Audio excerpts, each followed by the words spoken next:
नमस्कार, स्वागत है आपका जी बिजनेस में। मैं हूं दीपक डोभाल। देश में आपकी हमारे हितों को रक्षा करने के लिए, उनके प्रोटेक्शन के लिए कंज्यूमर प्रोटेक्शन कानून समेत बहुत सारे प्रावधान हैं, कानून हैं, सरकार है, कोर्ट हैं। लेकिन फिर भी आपने देखा होगा कि टीवी चैनल्स पर, अखबारों में, मैगजीन्स में, हर जगह भ्रामक विज्ञापनों का मकड़जाल दिखाई देता है। और इसी फर्जीवाड़े में सिर्फ चंद पैसों के लिए फिल्मी सितारे भी शामिल हो जाते हैं, बड़े बड़े इन्फ्लुएंसर शामिल हो जाते हैं, सेलिब्रिटीज शामिल हो जाते हैं, जिन्हें देखकर हमारे और आपके जैसे आम लोग फर्जी प्रोडक्ट के झांसे में आ जाते हैं, उन्हें खरीद लेते हैं और बाद में पछताते हैं। केरल में एक बड़ा दिलचस्प वाकया हुआ। फ्रांसिस वडक्कन, ये एक कंज्यूमर हैं। 8 साल पहले इन्होंने एक ऐसा प्रोडक्ट खरीदा था, इस्तेमाल किया तो फिर वो नकली निकला, उन पर उसका कोई असर नहीं हुआ। धोखा खाया तो फिर उन्होंने कंपनी पर केस कर दिया और प्रोडक्ट बनाने वाली कंपनी, इंडोर्स करने वाला एक्टर या सेलिब्रिटी और उस प्रोडक्ट को बेचने वाला दुकानदार, तीनों पर गाज गिरी। यानी कि कानून में प्रावधान हैं, लेकिन उसके बावजूद कंपनियां, इस तरह के ग्रुप्स धड़ल्ले से भ्रामक विज्ञापनों का मकड़जाल हमारे चारों तरफ बिछा चुके हैं। कैसे इनसे बचना है, आज हम करेंगे आपके अधिकार, आपके हक की बात। पहले रिपोर्ट देखिए, लौटते हैं खास मेहमानों के साथ।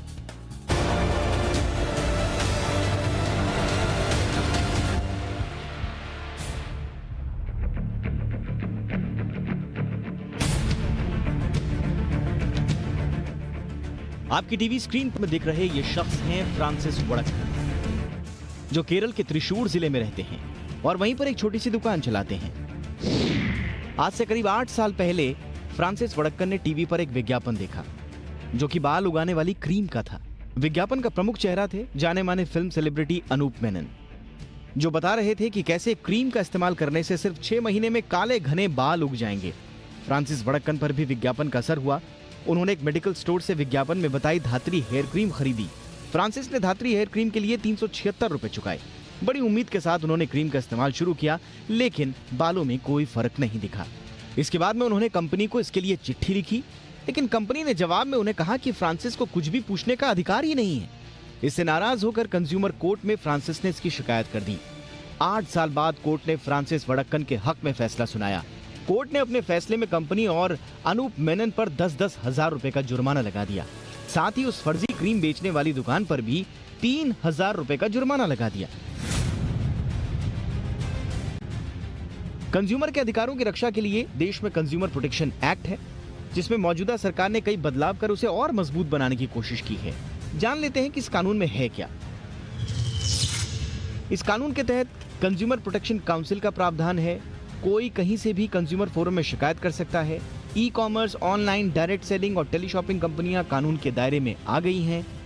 भ्रामक विज्ञापन करने पर सेलिब्रिटी पर भी 10 लाख रुपए तक का जुर्माना लगेगा। सेलिब्रिटी की जिम्मेदारी होगी कि वो विज्ञापन में दी गई पूरी जानकारी की जांच पड़ताल कर ले। मिलावटी सामान और खराब प्रोडक्ट वाली कंपनी को भी जुर्माना देना होगा। बात सिर्फ भ्रामक विज्ञापन के बाद फ्रॉड का नहीं है, बल्कि हमारे आसपास विज्ञापनों का ऐसा मकड़जाल है जो हमें अंधविश्वास की अंधेरी खाई में भी धकेलता है। हाल ही में बॉम्बे हाईकोर्ट की औरंगाबाद बेंच ने एक अहम फैसले में उन धार्मिक वस्तुओं की बिक्री पर रोक लगा दी जो टेलीविजन विज्ञापनों के जरिए चमत्कारी या अलौकिक शक्तियां होने का दावा करती हैं। कोर्ट ने निर्देश दिया कि इस तरह के विज्ञापन बनाने वाले लोगों के खिलाफ मामला दर्ज किया जाए। यानी कि देश में कानून है, सरकार भी है, कोर्ट भी है, लेकिन फिर भी इस तरह के भ्रामक विज्ञापन टीवी चैनल्स, अखबार, मैगजीन्स वगैरह में दिखाई दे जाते हैं, जिन्हें देखकर ये लगता है कि सरकार भले ही इन्हें रोकने की कोशिश कर रही हो, लेकिन ये कोशिशें नाकाफी साबित हो रही हैं। ब्यूरो रिपोर्ट, जी मीडिया।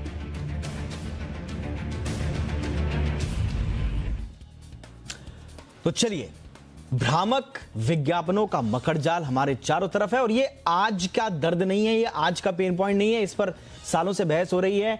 इनफैक्ट जुलाई में इसी साल कंज्यूमर प्रोटेक्शन एक्ट नया 2019 जो नया प्रोटेक्शन एक्ट आया है, उसमें बहुत सारी तब्दीलियां करके उसे लागू किया गया, उसे और कड़ा किया गया है।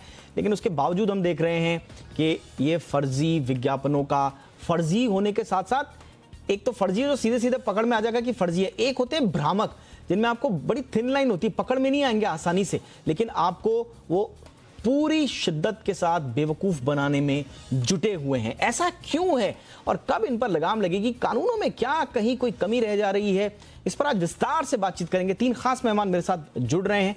मेरे साथ हैं हरीश बिजुर साहब, जाने माने ब्रांड गुरु हैं देश के। बहुत बहुत स्वागत है बिजुर साहब आपका। रेखा अग्रवाल जी हैं हमारे साथ, सीनियर कंज्यूमर एडवोकेट हैं। रेखा जी बहुत बहुत स्वागत है आपका। और हमारे साथ हैं जहांगीर गाई, सीनियर कंज्यूमर एक्टिविस्ट। बहुत बहुत स्वागत है जहांगीर गाई आपका भी। सबसे पहले हरीश बिजुर साहब आपके पास ही मैं आना चाहूंगा। सर देखिए, कोई भी प्रोडक्ट जब आता है तो हमने भी मास कॉम की पढ़ाई में थोड़ा बहुत एडवर्टीजमेंट और मार्केटिंग वगैरह पढ़ा है। हर कोई पढ़ता है, हर कोई जानता है कि एडवर्टीजमेंट ज़रूरी है, अपना प्रचार प्रसार करना उसका बहुत ज़रूरी है। लेकिन सर इसमें कुछ एथिक्स भी तो होते हैं, कुछ जिम्मेदारियां भी तो होती हैं। ऐसा क्या है? और आप लोगों का तो अपना एडवर्ड, तो आप तो बहुत सीनियर एडवर्ड से जुड़े हुए शख्सियत हैं। ASCI है, आपके अपने रेगुलेशंस हैं, अपना बोर्ड है। इसके बावजूद इस तरह के विज्ञापन है, कितना एथिकल मानते हैं आप इसको? ऐसी क्या मजबूरी है कि हमारे सामने ही तमाम कानूनों के होने के बावजूद इस तरह के विज्ञापन है, विज्ञापन पेश करने वाली कंपनियां हैं, एजेंसीज हैं?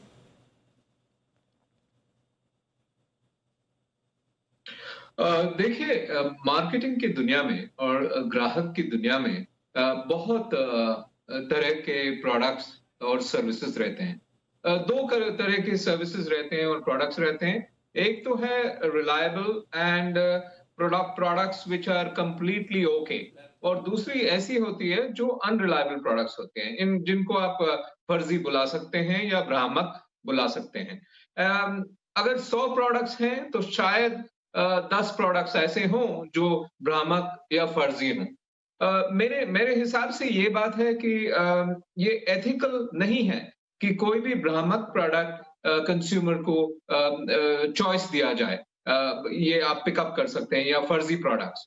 इसके हिसाब में रिलायबिलिटी और पोटेंशियल लायबिलिटी जिसकी है वो 4 लोगों की है। सबसे पहले मैं ये बोलना चाहता हूं कि एक तो है हमारे रिस्पॉन्सिबिलिटी, जो मीडिया की रिस्पॉन्सिबिलिटी मैं बुलाता हूं। जब कभी मीडिया कोई भी इश्तिहार, कोई भी एडवर्टाइजमेंट लेता है, उसे ड्यू डिलिजेंस करके लेना चाहिए। तो टेलीविजन, प्रिंट, रेडियो, डिजिटल, सब की एक रिस्पॉन्सिबिलिटी है। दूसरी रिस्पॉन्सिबिलिटी है प्रोडक्ट एंडोर्सर की, और इस प्रोडक्ट के एंडोर्सर थे अनूप मेनन जी, एंड उनकी रिस्पॉन्सिबिलिटी है कि वो ड्यू डिलिजेंस करें और उसके बाद वो प्रोडक्ट के बारे में बात करें। तीसरी रिस्पॉन्सिबिलिटी है रिटेलर की। जो कोई भी हमारे रिटेलर्स हैं, जैसे भी स्टॉक करते हैं प्रोडक्ट, उनको भी ड्यू डिलिजेंस करना चाहिए कि ये प्रोडक्ट अच्छा प्रोडक्ट है या ठीक प्रोडक्ट नहीं है। और चौथा बिगेस्ट रिस्पॉन्सिबिलिटी जो है वो तो मार्केटर का है, जो प्रोड्यूसर का है और मैन्युफैक्चरर का है। सर आपने चौथे नंबर पर रखा है प्रोड्यूसर को। Products Harish sir, Harish sir आपने चौथे नंबर पर क्यों रखा है प्रोड्यूसर को? जो बना रहा है, जिसकी कंपनी है, जिसका उत्पाद है, सबसे पहले रिस्पॉन्सिबिलिटी तो उसकी होनी चाहिए। देखिए ये नंबर, हाँ, मैं चौथा नंबर क्यों बुलाता हूं उसे, क्योंकि मैं इतना बोलना चाहता हूं कि जो प्रोड्यूसर है उसकी तो इंटरेस्ट है कि वो प्रोड्यूस करके वो प्रोडक्ट बाहर निकालेगा, वो फर्जी प्रोडक्ट को भी बाहर निकालेगा। Exactly sir. उसके बाद जो फिल्टर्स होते हैं, वो फिल्टर्स हैं जो रिटेलर है, फिल्टर्स है ब्रांड एंडोर्सर है, और फिल्टर है फाइनल कंज्यूमर और मीडिया। सबकी रिस्पॉन्सिबिलिटी है। अग्री सर, मैं आपकी बात से सहमत। आई एम सॉरी सर, मैं आपको टोक रहा हूं, आई एम सो सॉरी, मैं टोक रहा हूं आपको। बिल्कुल आपसे अग्री करते हुए सर मैं इसी पॉइंट पे आना चाह रहा था कि आपने कहा टीवी की, मीडिया की भूमिका है, बिल्कुल सही है। प्रोडक्ट एंडोर्सर की भूमिका है, बिल्कुल सही बात है। रिटेलर, इस केस में हमने देखा, फ्रांसिस के केस में इन तीनों पर गाज गिरी है, इस पर कोई शक नहीं है। मैं ये कह रहा हूं सर कि, और ये कोई छोटी मोटी कंपनीज अगर इस तरह के फर्जीवाड़ा करें तो समझ में आता है कि वो गुपचुप, उनका स्वार्थ है कि भाई पैसा कमाना है, जैसे भी कमा लो, झूठ बोल के भी अपना कमा लो। बड़ी बड़ी कंपनियों के विज्ञापन हमने देखे हैं सर जो झूठे दावे करती हैं। मैं कह रहा हूं सर कि ये एथिक्स, हमने प्रोड्यूसर के मन में एथिक्स क्यों नहीं जगा पाए, उनके मन में कानूनों का खौफ क्यों नहीं है सर? मैं वहां से शुरुआत करना चाह रहा हूं, वहां कहां दिक्कत हो रही है?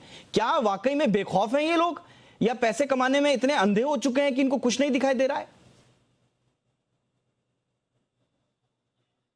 देखिए, जो मैन्युफैक्चरर्स होते हैं, वो भी 2 तरह के होते हैं। एक रिस्पॉन्सिबल होते हैं, एक इर्रेस्पॉन्सिबल होते हैं। ऐसी बात है कि जो इर्रेस्पॉन्सिबल मैन्युफैक्चरर होता है, वो अपनी प्रोडक्ट को लेके आना चाहता है और मार्केट में उसको सक्सेस बनाना चाहता है। तो उस हिसाब से वो ऐसी इश्तिहार लेके आएँगे, इतनी एक्साइटिंग ब्रांड एंडोर्सर्स लेके आएँगे और कुछ ना कुछ कह के वो प्रोडक्ट को बेचेंगे। बिल्कुल। लेकिन मेरे हिसाब से ये बात है कि अगर 10 कंपनियां हैं, शायद एक है जो ऐसी है और 9 ऐसे बिल्कुल। हैं जो रिस्पॉन्सिबल हैं। सो जो बिल्कुल। कोई भी इर्रेस्पॉन्सिबल है, उसके पीछे हमने जाना है और बिल्कुल सर। उसको उसकी प्रोडक्ट लायबिलिटी को बिजूर क्वेश्चन साहब, करनी है। बिल्कुल and Bijur sahab, legal action is the best मैं लीगल जरा action to Rekha take. Agarwal ji के पास आना चाहूंगा। बिजूर साहब, आपने बिल्कुल सही कहा कि 10 में से हो सकता है एक ऐसी कंपनी हो, इतनी अंधेरा भी नहीं है मार्केट में कि सारी की सारी कंपनियां फर्जी हैं। 10 में से एक हो, लेकिन सर हमारा तो धर्म यही है कि हम उस एक को ही पकड़ें और उसको एक को ठीक करें, क्योंकि एक मछली पूरे तालाब को गंदा कर देती है।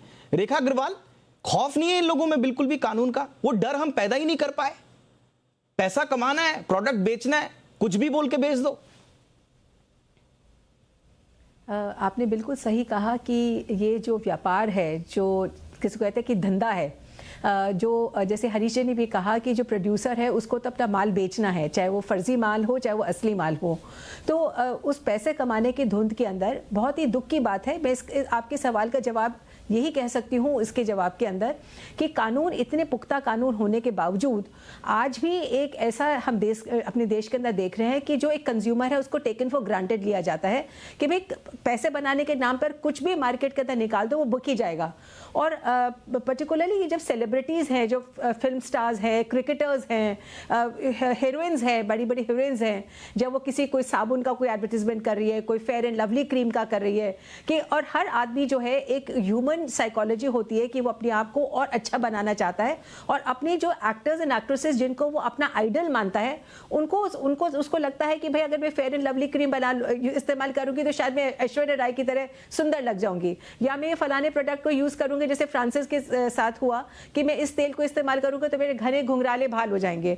तो जो एक इंसान के अंदर एक जो वीकनेस होती है अपने आप को और अच्छा बनाने के लिए, कि जो अपने को आईने के अंदर वो अपने उस हीरो या हीरोइन की तरह अपने आप को उतारना चाहता है, उसी वीकनेस को ये प्रोड्यूसर्स जो है सबसे पहले एक्सप्लॉइट करते हैं और उसके बाद के अंदर जो एडवर्टाइजिंग कंपनीज जो हैं वो बिना किसी एथिक्स के, जो आपने बार बार इस्तेमाल किया था शब्द हरीश जी के सामने, एथिक्स के, बिना एथिक्स के वो इन एडवर्टाइजमेंट्स को बनाते हैं और लगता है कि एक बार तो चीज जो है बिकी जाएगी, बाद में देखी जाएगी।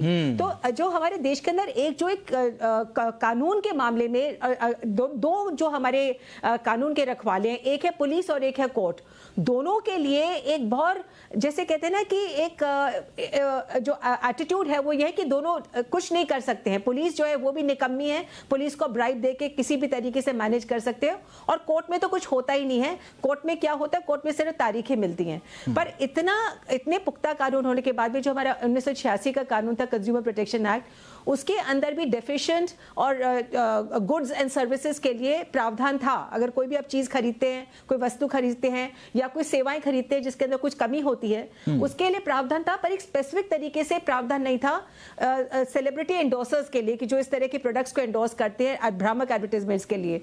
जो 2019 के अंदर जो कानून आया, उसने बहुत स्पेसिफिकली एक जिम्मेदारी डाल दी है उन बड़े बड़े एक्टर्स, एक्ट्रेसेस, क्रिकेटर्स के ऊपर कि जो इन एडवर्टाइजमेंट्स के अंदर पार्ट लेते हैं, बिना उस चीज को वेरीफाई करे कि भाई जिस चीज को एंडोर्स कर रहा हूं, क्या ये चीज वाकई के अंदर उतनी ही अच्छी है जिसका मैं शो करने की कोशिश कर रहा हूं। क्योंकि पैसे कमाने के साथ साथ देखिए, जो एंडोर्स कर रहा है वो भी एक अपना व्यापार कर रहा है, वो भी पैसा बनाने के लिए कर रहा है, वो चैरिटेबल नहीं कर रहा है। हाँ। पैसा कमाना सबका अधिकार है। संविधान के अंदर हर व्यक्ति, हर बिजनेस ऑर्गेनाइजेशन, हर कंपनी, हर सेलिब्रिटी पैसा कमा सकती है, जब तक कमा सकती है जब तक आप किसी के और के फंडामेंटल राइट्स का हनन ना करें। यही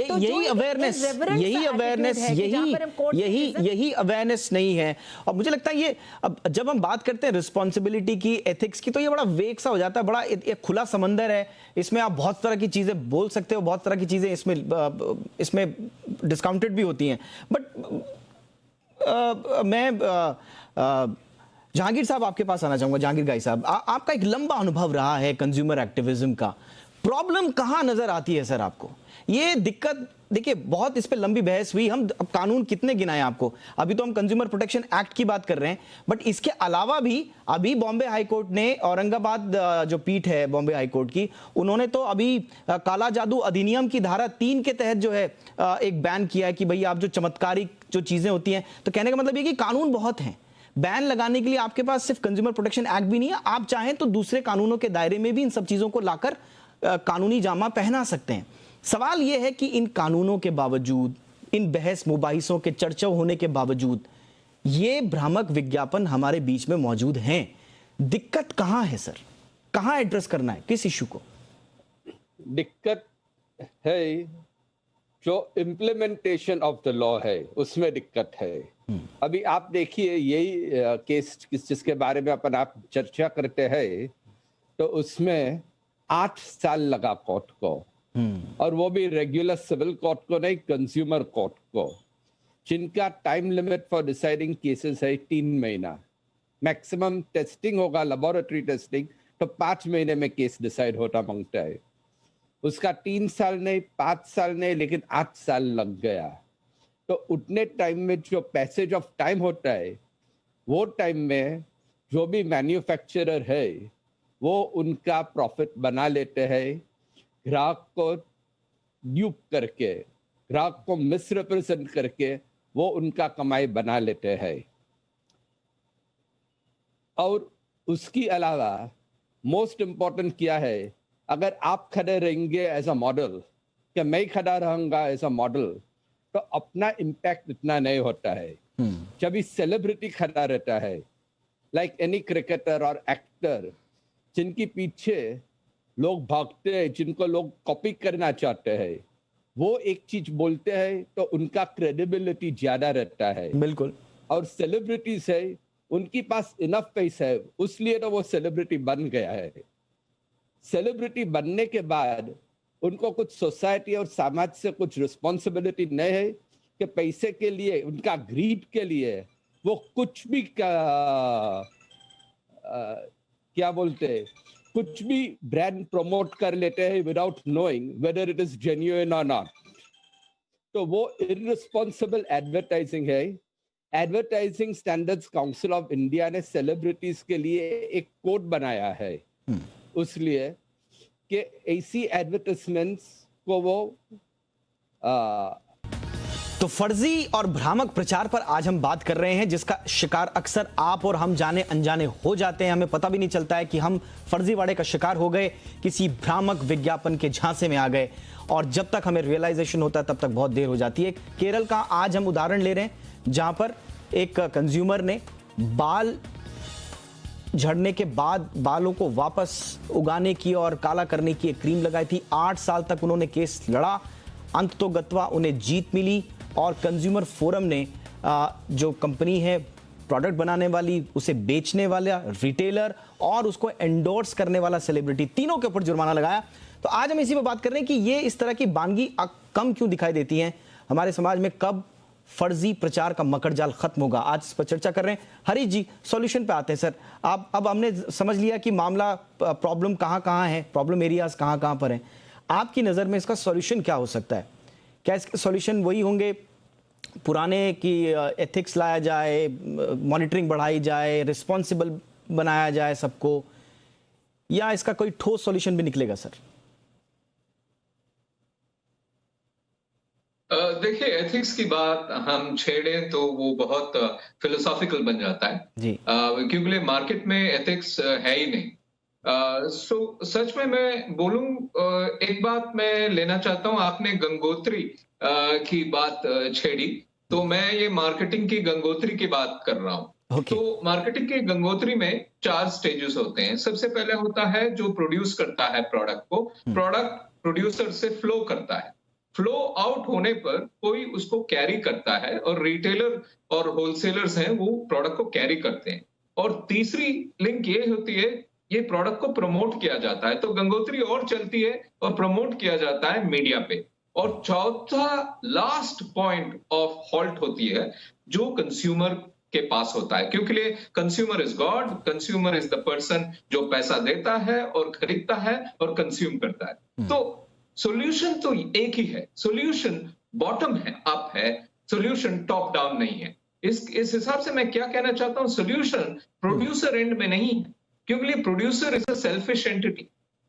सॉल्यूशन होती है कंज्यूमर एंड में, ग्राहक। मेरे को एक अच्छा कैंपेन याद आता है, जागो ग्राहक जागो, क्योंकि जब ग्राहक जागते हैं तो सब कुछ करेक्शन हो जाता है। ग्राहक जाएंगे और बोलेंगे आपके प्रमोशन ठीक नहीं है, ग्राहक जाएंगे और बोलेंगे आपकी एडवर्टाइजमेंट ठीक नहीं है, ग्राहक बोलेंगे रिटेलर को आप ऐसे प्रोडक्ट स्टॉक ना करें, और फाइनली ग्राहक जाएंगे। बट सर ऐसे तो सर कंज्यूमर का शरीर, सर ऐसे तो कंज्यूमर का शरीर और कंज्यूमर की लाइफ एक लैब हो गई कि आप आइए अपना प्रोडक्ट आजमाइए, ठीक निकला तो ठीक है और खराब निकला तो आप झेलिए। सर प्रोड्यूसर को हम इतना लिबर्टी क्यों दे रहे हैं कि वो कुछ भी बना दे? नहीं, मेरा एक बात नहीं, आप मेरी बात को मरोड़ रहे हैं। ओके, मैंने क्लियरली इतना बताया है आपको कि 4 लिंक्स हैं इसमें, और इन 4 लिंक्स में सबसे अवेयर लिंक, सबसे इंटेलिजेंट लिंक, सबसे सॉलिड लिंक कंज्यूमर है।